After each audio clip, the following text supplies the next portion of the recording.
Alright guys, today I'm going to be walking you through my 4-piece Reclaimer DPS build. Now I know that that sounds weird, it's probably not something people are used to hearing, however it is extremely powerful. It cross-performs in PvP and PvE phenomenally well.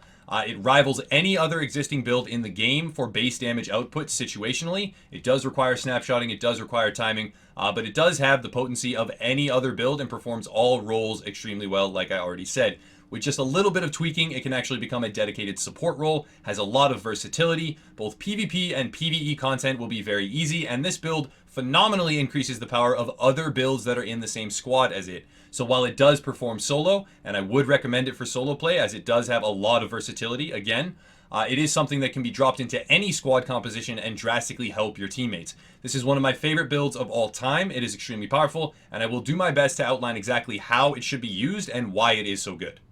I'll start out by talking about my high ends, and this build does use the Barrett's Bulletproof Vest. However, another chest piece will work in this slot. So before anyone thinks that they, don't want to watch the video or don't want to run this build because they don't have the Barrett's Bulletproof Vest, I would like to recommend that you can run Vigorous or Rapid instead of this, and it will function perfectly well. However, that being said, Barrett's Bulletproof Vest is the best in slot and the best version of the build that is possible. Now, the reason you're running Barrett's Bulletproof, it just feeds into the timing aspect, is because you want to be able to time your skills, get the different bonuses at different times, and this is an extremely valuable item for increasing toughness overall after you have both skills on cooldown. Since you will be running 2 instant self-pop skills, this will be active most of the time, and it feeds into the whole tank aspect while not sacrificing damage, and if you do have 1 skill on cooldown, you can time it for burst with something like Booster Shot, and it is very, very valuable. Again, you do not have to run this chest piece. A Rapid chest piece or a Vigorous chest piece will serve the same purposes, and the build will still perform quite well. But this is the best version of the build possible, and that's why I wanted to showcase it. For major attributes, you want health and armor. It is very important to roll these. That's the best way to increase toughness, though you could re-roll health for EDR or something else if you wanted to. And for minor attributes, you want ammo capacity.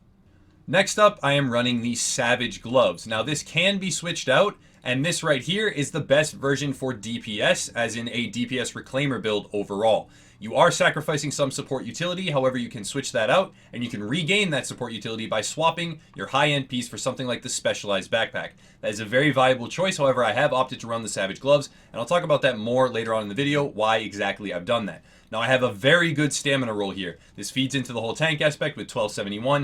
1272 is actually the max, and I would recommend aiming as high as possible at all times on all pieces of gear for your main stat roll. The Savage talent increases critical hit chance to targets outside of cover, and since most PvP encounters revolve around targets being out of cover, and the majority of PvE encounters as well, if you can stagger a target out of cover, or if they are moving between the different cover locations, you will gain this critical hit chance, and it is quite powerful. This is what's recommended for the best DPS version of the build, but again, you can swap this out for a different high end. For major attributes, you want assault rifle damage, absolutely, that's the most critical component. Then you want critical hit chance and critical hit damage, however, health on kill does not hurt. I would recommend switching health on kill to critical hit damage since you do have a significant chunk of critical hit chance with this build through a variety of different mechanisms, though health on kill, again, is not something that's going to hinder the build at all. Moving on to the actual Reclaimer pieces, I'll start off with my backpack. Now, it's important to note that this is a very linear piece of gear. You always want armor as a major attribute. You want as high a main stat roll as possible. I have chosen to run stamina since the tank composition of the build requires me to have mostly stamina at 6794. That is my highest main stat. And then it's a hybrid into firearms. I do have a couple pieces of that at 5000. But after I've achieved all my weapon talents, after 5000 or a little bit under that, I'm going to spec primarily into stamina. That's why I've rolled all of my different pieces towards that. Now for a major attribute, again, you want armor, and for minor attributes, you want ammo capacity. Next up, we have a Reclaimer mask. Now it's important to note that the base armor roll on this mask is quite bad. I could gain well over 100 to the base armor, which would then boost my toughness even further. It is very important to know when farming for pieces, whether it's for this build or something else, to look for the highest base armor roll possible, but outside of that, there's a lot of other things that you're going to be paying attention to, and sometimes it's not the most important thing, though it is quite powerful in PvP. I have a high main stat roll of stamina, again feeding into the tank composition. For a major attribute, I have health, which feeds into the toughness aspect, though you could roll something like critical hit chance and it would boost your DPS, so that is a viable option as well. And then for a minor attribute, you always want enemy armor damage. Since it is a minor attribute and does not conflict with anything else that's a major attribute, you're going to roll this on every single piece of gear possible. Next up, we have our Reclaimer knee pads. This is a very straightforward item in most builds. What you're going to look for is the highest main stat possible. I could gain well over 100 stamina on this roll if I were to find a better set of knee pads. But that being said, even while not fully min-maxed, the build does perform extremely well and it doesn't really hinder anything, so I thought I would showcase it anyways, even though I don't have the perfect rolls. For a major attribute, you always want armor, and for a minor attribute, you always want enemy armor damage. Outside of that, something like shock resistance or burn resistance, in particular, are going to help you a lot in PvP in the Dark Zone. Last up for gear, we have the Reclaimer holster, and this is a very straightforward item. You want the highest possible main stats in all three categories. As you can see here, 1266 in firearms is my best roll. 1226 in stamina is not ideal, but it is high enough to be acceptable. And then 1199 in electronics, and since I'm going DPS tank for this version of the build, I do not really need the electronics. And for a major attribute, you always want armor. Moving on to my weapons, this is where things get a little bit more complex with the build. As you can see, I'm running a Black Market AK-74, and the first thing that needs to be said is that if you had an LVOAC in particular, with a high base damage roll and the right talents, that would be the optimal gun to run with this. However, the Black Market AK-74 has extremely high base damage, it is very competitive, and you can put out really high base damage numbers in both PvP and PvE with lower RPM very easily. It has a great enemy armor damage roll, that's another reason why I've selected it, and also because of the talent spread. Now, Unforgiving is the most important talent in any PvP build in my eyes. I have rolled Unforgiving here. My second is Destructive, that pairs very well with the base level of armor shred on the gun itself, as well as your different gear attributes, and then Responsive. However, the perfect version of this build would have an LVOAC that had Unforgiving, Responsive, and Competent in that order, because Competent would be in the free slot. There is a workaround for this, however, since I do not have that talent spread on this gun. I don't have those in particular three talents. There's a workaround, and I can use the Navy MP5N. Now, this gun has Responsive, Unforgiving, and Competent in the right order so that I can activate all the talents. However, SMGs are not very strong at the moment. That being said, this is a great gun for clearing NPC trash mobs in the Dark Zone. It's very good for PvE in certain situations, has a good RPM. But the workaround is that Competent is in the third slot, and I can use a skill, activate this, and switch back to my primary gun. I'll demonstrate very quickly for you here. All you have to do is pulse with your MP5 out. As you can see, Competent is active. I switch back to my regular gun, and I have increased damage. This is a very, very powerful thing to use. You can use it with Adept as well. It is something that I don't believe is intended, however, it's not game-breaking. It's an easy way to get an edge over a lot of these cookie-cutter DPS Alpha Bridge builds, and something like this can compete with them. You do not need this mechanic, however. You are really not hogtied by this. You can absolutely have the right gun, an AK-74 or an LVOAC that has Unforgiving, Responsive, and Competent, and you don't have to rely on that cheese. It's just a workaround for people that don't necessarily have the right gear pieces at the moment. For all of my gear mods, I have opted to run firearms with armor for a very specific reason. I am running 4 pieces of stamina gear and 1 piece of firearms gear. Now what that means is I don't have enough firearms without these firearms mods to unlock all of my gun talents, which require 4790 firearms to unlock. That is why I've spec'd all of my different gear mods into firearms with armor, and the armor component is to increase toughness.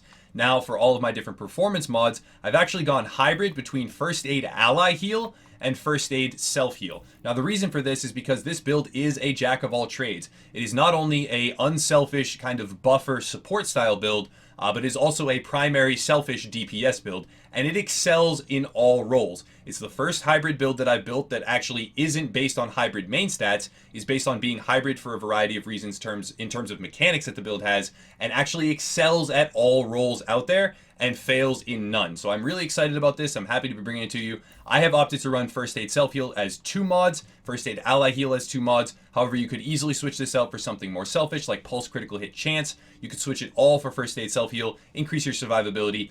There's no end to the amount of flexibility that this build has. For my gun mods, I have opted to run an extended mag with critical hit damage, critical hit chance, a grip with critical hit damage as the primary attribute, a suppressor with headshot damage, critical hit chance, and optimal range, and then a sight with critical hit chance and headshot damage as the primary and secondary attribute respectively. Now the reason for this is upping my critical hit chance as much as possible will allow me to take advantage of the critical hit damage on top of the extremely high base damage of the Black Market AK-74, means I'll be able to shred enemy agents and NPCs alike. Also, in tandem with a lot of different mechanics in the build, since you have Pulse, since you have critical hit chance on various mods, and with the addition of Adept, if you were to proc Adept the same way that you are procking Competent with a secondary gun or something similar, you can have upwards of 40% critical hit chance with this Black Market AK and the very high base damage, and it pairs very nicely with the whole DPS concept. Scrolling over my character sheet, there's a couple key attributes to keep an eye out for. One is stamina and your base health pool. I have over 203,000. That makes it so I can survive a lot of burst DPS, which is very valuable in PvP encounters. The second is critical hit chance. This is not reflecting my savage bonus, which means I'm at 25% to targets out of cover before pulse and before something like adept theoretically could be procced if you were to switch weapons and then switch back. So that's very important. Headshot damage is very powerful in PvP for increasing your damage overall, especially paired on top of the very high base damage, since you can get so high with the Black Market AK-74. And then moving down, there's one more very key attribute, and that is under combat enemy armor damage at 57.5%.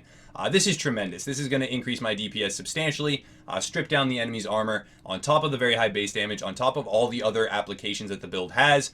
This is something to keep an eye out, and this is nearly maxed out. So that's something that's very important. You want to scroll through and check that on any PvP build that you are going to be using, since it is a minor attribute again. And then I'll mouse over all the rest of the things so you guys can check and see anything that you are interested in seeing. Before we throw it over to some gameplay, I'm going to talk about the core premise of the build, all the different mechanics and how they interact, and actually demonstrate as much as I can in the firing range before we kick it to the live gameplay. Now, the first thing to note about the Reclaimer 4-piece is that your entire squad gets the consumable buff, and it does not consume the consumable. This means that you have unlimited access, and basically 50% of the time, you're going to be able to have one of these buffs active on yourself as well as everyone else in your squad. Now, the primary for PvP is Incendiary Bullets. This is going to increase by 10% all the damage that you deal to enemy players, and is very, very strong. It's something I would recommend popping, and it can change the pacing of any encounter, and again, it will be active on your entire team as well. The primary for PvE is going to be water, but there's a lot of different applications for this, such as canned food if you do have a healer in your squad. If you do have a dedicated healer running something like Tactician or even another Reclaimer, you can pop the canned food for 40% increased healing effect and keep everyone alive a lot longer. Likewise, in a lot of situations, soda is going to be very powerful. 30% skill cooldown reduction is quite potent in PvP. It is also powerful in PvE, but the main use is going to be using it when you do have a healer, or if you are all running some kind of semi-hybrid composition where you have a powerful heal, you can have booster shots constantly. The 30% skill cooldown reduction is quite powerful and oftentimes overlooked, as is the whole Reclaimer gear set in general right now. Now, outside of that, there's a lot of different bonuses that come into play.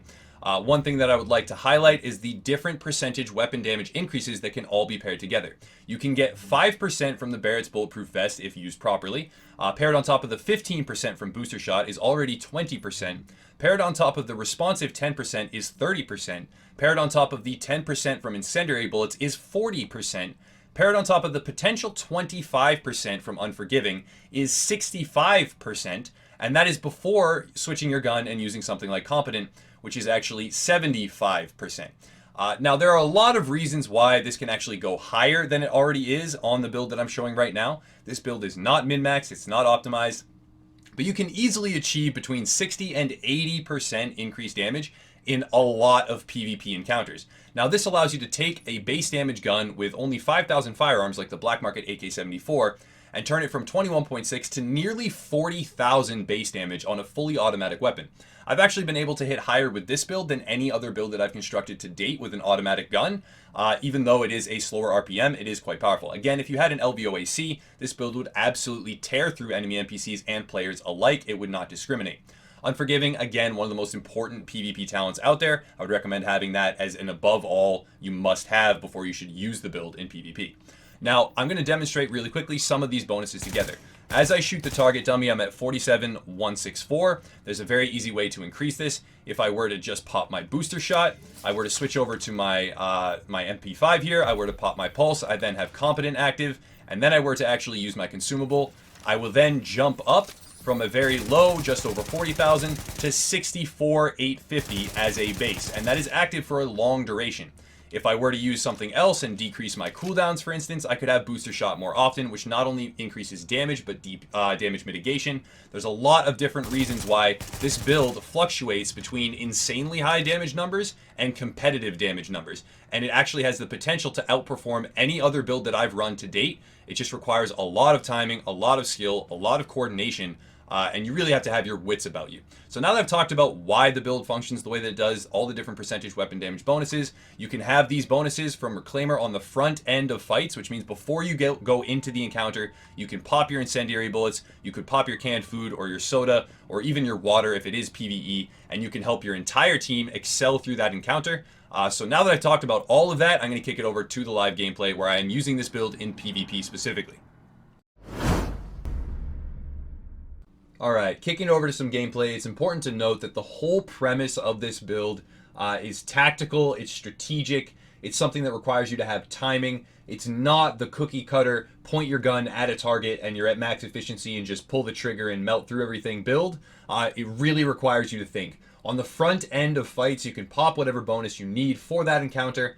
You can snapshot all your different bonuses at once to create tremendous amounts of DPS. As you can see there, I absolutely melt through enemy agents in a lot of situations. And when you do finally snapshot every single thing in your arsenal, you're going to be, unmatchable. There's no other build that I have found yet to date, and that includes a min-max alpha bridge build that can out DPS this build right here when you have fully snapshotted. When you have all of your different bonuses active and you face trade with an enemy, even one that has a perfect alpha bridge build, you will out damage them and kill them due to the fact that you have Unforgiving. Even if they have it themselves, you have all these different bonuses working in tandem, and you will kill them. You will out DPS them. Not only that, you also provide utility to the rest of your teammates. You can give all of them the bonus that you've selected for yourself. This cross performs in PvP and PvE like no other build that I've yet to use. You don't need to switch ever. Once you have this build, you can do any form of content relatively easily. You can actually carry through teams on heroic and challenge mode incursions very, very easily. As you can see there, with just a few of my bonuses, I'm hitting over 28,000 to enemy agents' heads, and that can be augmented further by the higher RPM of an LVOAC or higher base damage on a different variant type of the assault rifle. I can absolutely shred enemy players, but it does require timing. Again, this is not for everyone. This build is phenomenal. I would highly hope to see that this would pop up in the Dark Zone or in the metagame more often, considering that it is unselfish in the nature that you apply buffs to not only yourself but the entire team. Again, I would like to see that coming up a lot more often than, the typical Alpha Bridge build right now, which is purely selfish. You don't do anything to help your squad whatsoever other than dealing raw damage. This build has, the entire consumable wheel at its disposal. You can choose on the front end of fights what you want, whether it be cooldown reduction, increased healing, increased damage, increased threat if you're fighting NPCs. There's so much versatility. I would hope to see this popping up and hope to see more people, if I were to matchmake into a random squad, running something like this, a jack-of-all-trades build. And that is what I have classified this as. It is a jack-of-all-trades build, but it excels in every single field. It is not the typical kind of hybrid, balanced build that I've run in the past, where it really didn't excel at anything and kind of failed in all regards. This build right here excels at every single metric in the game, including DPS, including being a tank, including the healing that it can output with reduced cooldowns. If you go full first aid ally heal on the performance mods, you can upgrade that even further. All you have to do is switch maybe one piece of the high-end gear. Instead of Savage Gloves, you run Specialized Backpack, and then you have drastically increased healing because you have about 20 to 30,000 increased skill power. And what that will mean is just more heals and faster and for larger amounts. Augmented by Soda, which applies to the whole squad. You can really just control the pacing of the encounter. This build allows you to be the primary strategic and tactical influence on fights, and which is something that I'm all about. It gives me my fix for this game. Controlling the pacing, making sure that my decisions matter, and this build absolutely performs that role. So I'm really excited to keep using it, again, in both PvP and PvE. It performs solo. It has so much potential that I would hope to see many more people running this in the Dark Zone, even though I know it's something that a lot of people are not really going to look at twice. Reclaimer DPS doesn't really ring a bell. They're not thinking about it in, a hypercritical way. They're just thinking that it's not as good as their Alpha Bridge, but I would hope that that would change. This, again, is the most competitive build that I have found to date, and I would classify this my best build in 1.5. So thank you guys for watching. I hope I've hyped it up enough. It is that good. I enjoy it that much. It's a phenomenal build. Let me know your thoughts down in the comments below. Check out the links if you want to support. Check out our Twitch especially. A whole bunch of different ways to support. And as always, guys, have a nice night.